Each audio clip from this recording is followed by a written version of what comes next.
Forcat amerikane kanë shkatruar vendndodhjet ushtarake në ishullin Karg, një qendër kyçe për industrinë e naftës së Iranit, sipas presidentit Donald Trump. Kam hequr dorë nga shkatrimi i infrastrukturës së naftës për momentin, shkroi republikani Trump në platformën Truth Social. Në të njëjtën kohë, Trump paralajmëroi se nëse Irani ose dikush tjetër përpiqet të bllokojë transportin detar përmes ngushticës së Hormuzit, ai do ta rishqyrtojë menjëherë vendimin. Trafiku përmes ngushticës, thelbësore për eksportet globale të naftës, është ndalur praktikisht nga blokada iraniane gjatë luftës. Ndërkohë pas sulmit në ishullin Karg, Irani u përgjigj duke goditur ambasadën amerikane në Irak, ku nuk raportohet se ka të lënduar.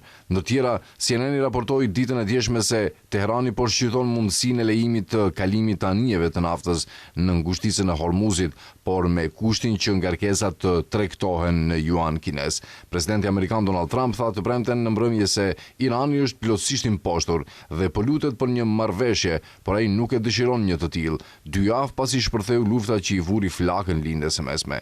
Ushtria iraniane ka njoftuar se do të shkatërrojë gjitha objektet e naftës, financiare dhe energjetike të lidhura me SHPA-n në lindjen e mesme, në përgjigje të kërcënimeve të presidentit amerikan Donald Trump kundër infrastrukturës së naftës së Iranit.